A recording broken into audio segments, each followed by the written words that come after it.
चलिए फिर से आप लोग को मेरे प्यारे छात्रों इस टाई क्लास में आप लोग को फिर स्वागत करते हैं। चलिए यहाँ पर जो शुरू करते हैं, आपको जो बताए थे क्लास लिए थे, समझ गया साइंस के बारे में। तो साइंस जो था आपको 3 टाइम में बटा था।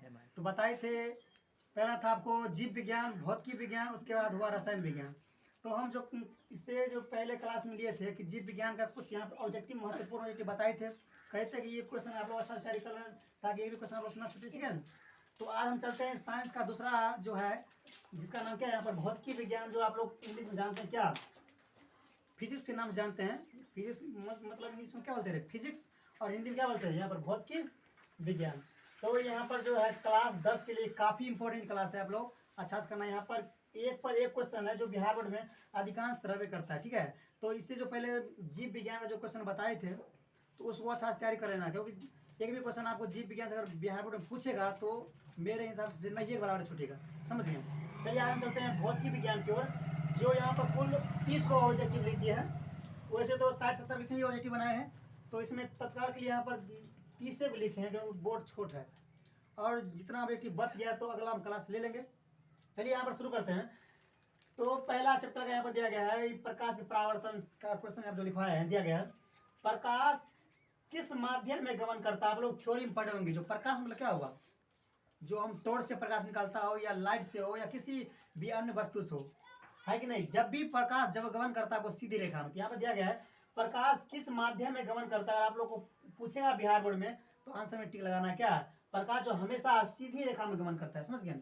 कभी तिरछी नहीं भागता ना टेढ़ी भागती है, हमेशा सीधा ही भागता, समझ गए। अगला क्वेश्चन यहाँ पर दिया गया है किरण पुंज कितने प्रकार के होते हैं, समझ गए। तो ये भी क्वेश्चन काफी इंपॉर्टेंट है। दिया गया है कि किरण पुंज कितने प्रकार के होते हैं, अगर पूछेगा ऑब्जेक्टिव में तो आप लोग टिक लगाना है कितना होता है, तो 3 टाइप का होता है, समझ गए। तो किरण पुंज जो होता है वो 3 टाइप का होता है।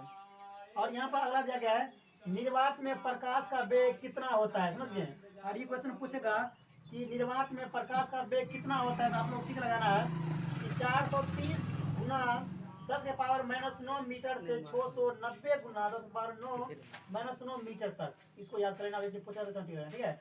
ये जो है आपको प्रकाश में मतलब वही निर्वात में, शून्य में जिसे बोलते हैं निर्वात मतलब शून्य बोलते हैं, ये हो गया आपको निर्वात में प्रकाश की चाल, समझ गए।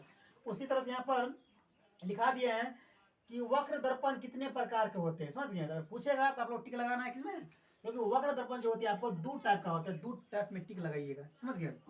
और यहाँ पर अगला क्वेश्चन दिया गया है कि पानी में प्रकाश की चाल क्या है, समझ गया ना। ये भी क्वेश्चन काफी इंपोर्टेंट है, तो पूछता रहता है। तो पूछेगा कि पानी में प्रकाश की चाल क्या है, तो आप लोग ध्यान रखना 200 यहाँ पर दिया गया है 2,25,000 किलोमीटर प्रति सेकेंड, समझ गए। क्योंकि यहाँ पर दिया गया है पानी में प्रकाश की जो चाल है आपको 2,25,000 किलोमीटर प्रति सेकेंड, इतना है किसमें, पानी में प्रकाश की चाल, समझ गए। इतना तेज से भागता है। अगला दिया गया कांच में, तो आप लोग जानते हैं कांच मतलब क्या बोलते हैं, हम लोग शीशा ही बोलते हैं। तो कांच का अर्थ क्या हुआ, शीशा। तो कहता है यहाँ पर कांच में प्रकाश की चाल बताओ, समझ गए। तो कांच में जो प्रकाश की चाल होता है वो होता है 2 लाख किलोमीटर प्रति सेकेंड, समझ गए। अच्छा से तैयारी कर लेगा, ठीक है। गया ना कि कांच में प्रकाश की चाल बताओ, तो होता है 2 लाख किलोमीटर प्रति सेकेंड। चलिए यहाँ तक कंप्लीट हो गया। अगला यहाँ पर दिया गया है कि बताओ प्रकाश के परावर्तन के कितने नियम होते हैं, समझ गए। तो बिहार बोर्ड में इस टाइप का जो क्वेश्चन है, प्रकाश के परावर्तन हो या प्रकाश के अपवर्तन हो, समझ गए। तो दोनों का 2-2 ही नियम होता है, ठीक है। पूछा जाता है क्या प्रकाश के परावर्तन कितने नियम होते हैं, तब पर भी टिक लगाना 2 में ही। और पूछा नहीं प्रकाश के अपवर्तन कितने होते हैं, तब पर भी टिक लगाना 2 ही, क्योंकि दोनों को 2-2 ही नियम होता है, समझ गया। यहाँ पर जो दिया गया है प्रकाश के परावर्तन के कितने नियम होते हैं, तो पूछेगा तो आप लोग 2 में टिक लगाइए, ठीक है। और यहाँ पर अगला क्वेश्चन दिया गया है दर्पण सूत्र क्या है, समझ गया ना। जब पूछेगा बिहार बोर्ड में दर्पण सूत्र किसे कहते हैं, तो ऑब्जेक्टिव में जो आएगा यहाँ पर दिया है 1/f बराबर 1/v प्लस 1/u, समझ गए। जो ऑप्शन में होगा उसमें टिक लगाना। मात्र देखिए लेंस सूत्र और दर्पण सूत्र दोनों बराबर होता है, लेकिन यहाँ पर जो है चिन्ह का डिफरेंट है ही नहीं, चिन्ह बदल गया। प्लस वाला होता है दर्पण सूत्र और माइनस इसमें लगा हो वो क्या होता है, लेंस सूत्र। दोनों को अच्छा से तैयारी कर, खाली चिन्ह को देखना। जिसमें चिन्ह लगा हो समझना क्या हुआ लेंस सूत्र, जिसमें प्लस लगा हो वो क्या होता है दर्पण सूत्र। दोनों लिख दिए हैं। लेंस सूत्र क्या है, तो क्या लिखिएगा 1/f बराबर 1/v प्लस 1/u, ये हो गया आपको दर्पण सूत्र। अगला दिया गया है लेंस सूत्र क्या है, अगर पूछेगा तो लिखिएगा 1/f बराबर 1/v माइनस क्या 1/u, दोनों हो गया। अब यहाँ पर अगला दिया गया है दाढ़ी बनाने में कौन सा दर्पण उपयुक्त करते हैं, समझ गए। तो जिसे बोलते हैं हजामत रूप में, जहाँ पर दाढ़ी सेल रूप में होता है। तो यहाँ पर दिया गया है कि बताओ दाढ़ी बनाने में कौन सा दर्पण का हम युक्त करते हैं, मतलब उपयुक्त करते हैं। तो ध्यान रखना, अगर ऑब्जेक्टिव पूछेगा तो आप टिक लगाना किसमें, अवतल दर्पण में टिक लगाइएगा, समझ गए। क्योंकि दाढ़ी बनाने में जो होता है अवतल दर्पण क्या है, अधिकांश यूज किया जाता है, हर सैलून में यही दर्पण लगा रहता है, ठीक है।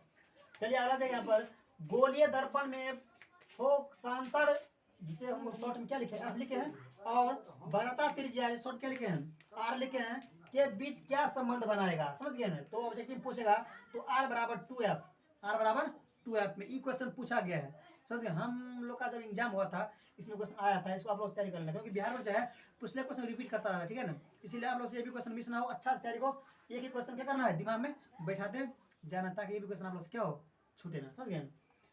चलिए अगर यहाँ पर क्वेश्चन दिया गया है कि वायु में अवर्तनांक कितना होता है, समझ गए। वायु में जो है अवर्तनांक कितना होता है, वायु मतलब क्या होगा, हवा हुआ, समझ गए। कहता है ना वायु में अवर्तनांक कितना होता है, अगर पूछेगा तो ध्यान देना 1.0003, समझ गए। 1.0003 क्या होता है, आपको वायु का अवर्तनांक होता है, ठीक है। अगला यहाँ पर दिया गया है बर्फ का अवर्तनांक बताओ, पूछेगा तो लिखिएगा 1.31, 1.31 किसका हो गया, ये बर्फ का अवर्तनांक हो गया। अगला दिया गया है जल का अवर्तनांक कितना होता है, ठीक है। और पूछेगा जल का अवर्तनांक कितना होता है, तो आप लोग क्या टिक लगाना किसमें, 1.33 मतलब 1.33, समझ गए। ये क्वेश्चन जो है काफी इंपॉर्टेंट है, पूछ दिया गया क्वेश्चन है, ठीक है। इसको अच्छा से तैयारी आप लोग कर लेने का, ठीक है। क्योंकि यहाँ पर दिया गया है जल का अवर्तनांक कितना हो गया, 1.33 में टिक लगाइएगा। चलिए यहाँ तो क्वेश्चन कंप्लीट हो गया। अगला क्वेश्चन चलते, ठीक है ना। दिया गया है 15 नंबर क्वेश्चन कि एल्कोहल का अवर्तनांक बताओ, समझ गए। एल्कोहल का जो अवर्तनांक होता है वहां पर दिया गया है 1.36 होता है किसका, एल्कोहल का अवर्तनांक। अगला दिया गया है किरोसिन, जिसे हम लोग तेल बोलते हैं, किरोसिन तेल, मिट्टी तेल भी बोलते हैं, ठीक है ना। तो दिया गया है किरोसिन तेल का जो अवर्तनांक है कितना होता है, तो ध्यान रखिएगा 1.44, समझ गए। 1.44 होता है, हिंदी बोलते हैं, तो 1.44 लिख दिए। इसको भी अच्छा से तैयारी कर लीजिएगा। अगला दिया गया है तारपीन तेल का अवर्तनांक कितना होता है, इस टाइप क्वेश्चन पूछेगा तो आप लोग टिक लगाना किसमें है, ऑप्शन में 1.47, ठीक है। अगला यहाँ पर दिया गया कांच, कांच को हम लोग क्या बोलते हैं, शीशा ही बोलते हैं। तो दिया गया है कांच का अवर्तनांक कितना होता है, पूछेगा तो टिक लगाइएगा आपको 1.5 में, कितना लगाना है 1.5 तक। चलिए यहाँ तो क्वेश्चन कंप्लीट हो गया। अगला दिया गया हीरा का अवर्तनांक कितना होता है, तो हीरा का जो अवर्तनांक होता है आपको 2.42 होता है, क्योंकि सबसे अधिक जो होता है हीरा कठोर वस्तु होती है, ठीक है ना, कठोर, इसीलिए हीरा का जो अवर्तनांक है काफी मजबूत होती है, समझ गए। और पूछेगा कि हीरा का अवर्तनांक कितना होता है, आप लोग टिक लगाना है कितना क्वेश्चन में 2.42, ठीक है। चलिए यहाँ तक आप लोग क्वेश्चन कंप्लीट हो गया हुआ, ठीक है। चलिए 19 तक तो हो गया। अगला क्वेश्चन यहाँ पर दिया गया 20 नंबर, कह रहा है उत्तल लेंस को कौन सा लेंस कहा जाता है। ये क्वेश्चन काफी इंपॉर्टेंट है, ठीक है। क्योंकि देखिए बिहार बोर्ड जो है ना आपको थ्योरी क्वेश्चन में भी ऑब्जेक्टिव बना सकता है, इसीलिए यहाँ पर तो हम ऑब्जेक्टिव लिखे हैं, समझ गए। तो हो सके आप लोग थ्योरी जो क्लास किए होंगे तो आप लोग अच्छा से थ्योरी एक एक क्वेश्चन को अच्छा से तैयारी कर लीजिएगा। क्योंकि अगर थ्योरी क्वेश्चन आप लोग अच्छा से तैयारी है A to Z, तो थ्योरी से क्या बनता है, आपको ऑब्जेक्टिव बनता है, समझ गए। यहाँ पर दिया गया है ना कि उत्तल लेंस को कौन सा लेंस कहते हैं, तो ध्यान देना उत्तल लेंस को हम अभिसारी लेंस कहते हैं, ठीक है। कभी कभार पूछ रहे बताओ अभिसारी लेंस किसे कहते हैं, थ्योरी क्वेश्चन में फंसेगा, इसीलिए थ्योरी क्वेश्चन अच्छा से तैयारी करेगा तो थ्योरी से आपको ऑब्जेक्टिव भी बनेगा। कह रहे हैं यहाँ पर उत्तल लेंस को कौन सा लेंस कहते हैं, अगर पूछेगा तो ध्यान देना आपको अभिसारी लेंस कहते हैं, क्या कहते हैं, अभिसारी लेंस कहते हैं, ठीक है। अगला क्वेश्चन दिया गया है कि अवतल लेंस को कौन सा लेंस कहते हैं, समझ गए ना। अवतल लेंस को कौन सा लेंस कहते हैं, ध्यान देना आपको अवतल लेंस को हम कहते हैं अपसारी लेंस, क्या बोलते हैं, अपसारी लेंस बोलते हैं, ठीक है। यहाँ तक कंप्लीट हो गया। और यहाँ पर दिया गया है कि लेंस की क्षमता का ऐसा मात्रक बताओ, समझ गए। ये भी क्वेश्चन काफी इंपॉर्टेंट है, ठीक है। क्या नंबर है 22 नंबर, कहता है ना लेंस की क्षमता का ऐसा मात्रक बताओ, और पूछेगा लेंस की क्षमता का ऐसा मात्रक क्या होता है, तो आप लोग याद धरिएगा डायोप्टर, क्या बोलते हैं इसे, डायोप्टर बोलते हैं, समझ गया। इसे पढ़ते हैं लेंस की क्षमता का ऐसा मात्रक क्या लिखना है, डायोप्टर, ठीक है। चलिए यहाँ तक हो गया। अगला दिया गया उत्तल लेंस की क्षमता क्या होता है, समझ गए। उत्तल लेंस जो क्षमता होती है आपको क्या होता है, धनात्मक मतलब पॉजिटिव होती है, प्लस वाला होती है, ठीक है, धनात्मक होती है, पॉजिटिव मतलब प्लस वाला, ठीक है। उसी जैसे उल्टा हो गया कि अवतल लेंस की क्षमता क्या होता है, तो ऋणात्मक होती है, मतलब माइनस वाला होता है, ठीक है। उत्तल लेंस की क्षमता हो गया आपको धनात्मक, और अवतल लेंस की क्षमता क्या हो गया आपको, ऋणात्मक हो गया, ठीक है। अगला दिया गया है प्रकाश के अपवर्तन कितने नियम, यहाँ पर बताए थे 7 क्वेश्चन में, ठीक है। अगर बिहार में पूछे प्रकाश के परावर्तन कितने नियम है, तब पर भी 2 ही हुआ, प्रकाश का अपवर्तन कितने नियम है, तब पर भी 2 ही हुआ। आप लोग याद धरिएगा दोनों को 2 2 ही नियम होता है, ठीक है। चलिए क्वेश्चन हो गया।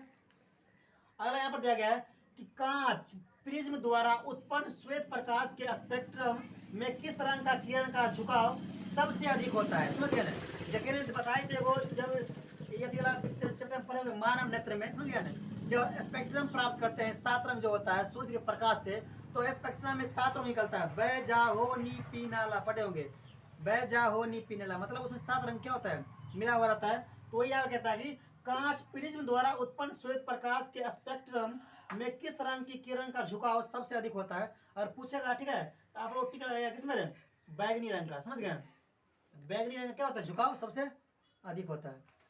और यहाँ पर अगला दिया गया है दृश्य प्रकाश में अधिकतम तरंग दैर्घ्य किसका होता है, किस रंग का होता है, लाल रंग का। इसीलिए देखिएगा अधिकांश सिग्नल सब पर लाल रंग का शो करता है, खतरा है, लाल रंग खतरा का शो करवाता है। क्या करवाता है, खतरा का शो करवाता है। समझ गए, बता दिया ना। यहाँ पर दिया गया दृश्य प्रकाश में अधिकतम तरंग दैर्घ्य किसका होता है, ध्यान देना आपको, लाल रंग का। इसीलिए देखिएगा अधिकांश सिग्नल सब पर जो होते हैं खतरा का चिन्ह आपको लाल रंग ही शो करेगा। समझ गया, तो ध्यान दीजिएगा। मान लीजिए लाल रंग क्या होता है, अधिक दूर तक दिखाई देता है, और सब रंग का उतना तरंग दैर्घ्य कम होता है, लेकिन लाल रंग का जो तरंग दैर्घ्य होता है काफी अधिक होता है। इसीलिए हर जगह खतरा का चिन्ह आपको लाल ही शो करता है, ठीक है ना। यहाँ पर जाएगा ना दृश्य प्रकाश में अधिकतम किस रंग का तरंग दैर्घ्य होता है, तो ध्यान देना आपको लाल रंग का। समझ गए, लाल रंग का सिग्नल बहुत दूर तक दिखाई देता है, लेकिन और सब रंग का सिग्नल उतना नहीं दिखता है। समझ गए। अगला दिया गया है जो नेत्र निकट वस्तु को साफ नहीं देख पाता है, बताओ उस नेत्र को हम क्या, उस नेत्र में कौन सा दोष होता है। तो ध्यान देना, उसे क्या बोलते हैं, दूरदृष्टि दोष। आप लोग सोचते होंगे यहाँ पर दिया गया निकट वस्तु को, यहाँ पर दिया है निकट वस्तु को निकट दोष होगा, लेकिन नहीं, यहाँ पर दिया गया देखिए जो नेत्र निकट वस्तु को साफ नहीं देख पाता है उसे क्या बोलते हैं हम, दूरदृष्टि दोष, मतलब उसमें उल्टा होता है। समझ गए। अगला दिया गया है विद्युत धारा का ऐसा मात्रक क्या होता है। और पूछेगा विद्युत धारा का ऐसा मात्रक क्या होता है, आप लोग लिखिएगा एम्पियर में टिक लगाना, जो ऑप्शन पूछेगा तो एम्पियर में टिक लगा दीजिए, ठीक है। क्योंकि यहाँ पर दिया गया ना विद्युत धारा का ऐसा मात्रक क्या होता है, क्या होता है, एम्पियर। एम्पियर को हम ए से सूचित करते हैं, ठीक है। चलिए हो गया। अगला क्वेश्चन लास्ट दिया गया 30 नंबर कि बताओ ए मीटर को विद्युत परिपथ में किस क्रम में जोड़ते हैं, ठीक है। देखो पढ़ोगे ए मीटर और वोल्ट मीटर, तो अगला क्लास में बताएंगे वोल्ट मीटर क्या है। यहाँ पर 30 तक ऑब्जेक्टिव दिया गया है। समझ गए। ए मीटर को विद्युत परिपथ में किस क्रम में जोड़ा जाता है, तो ध्यान रखिएगा ए मीटर को विद्युत परिपथ हम श्रेणी क्रम में जोड़ते हैं। किस क्रम में, श्रेणी क्रम में जोड़ते हैं, ठीक है। ए मीटर को विद्युत परिपथ में किस क्रम में जोड़ा जाता है, आप लोग ध्यान रखना, श्रेणी क्रम में। किस क्रम में, श्रेणी क्रम में। चलिए आज आप लोगों को 30 क्वेश्चन यहाँ पर कंप्लीट हो गया, और यहाँ पर 30-40 जो क्वेश्चन बच गया है अगला क्लास में बता देंगे। समझ गए। इसीलिए आप लोग अच्छा जितना क्वेश्चन यहाँ पर जो लिखे जो है केमिस्ट्री, सॉरी फिजिक्स का मतलब भौतिक विज्ञान का A to Z एक पर एक क्वेश्चन भी आया है। समझ गए। अच्छा से आप लोग तैयारी कर लेना, ताकि बिहार बोर्ड में, समझ गए ना, आप लोग से एक भी क्वेश्चन क्या हो, मिस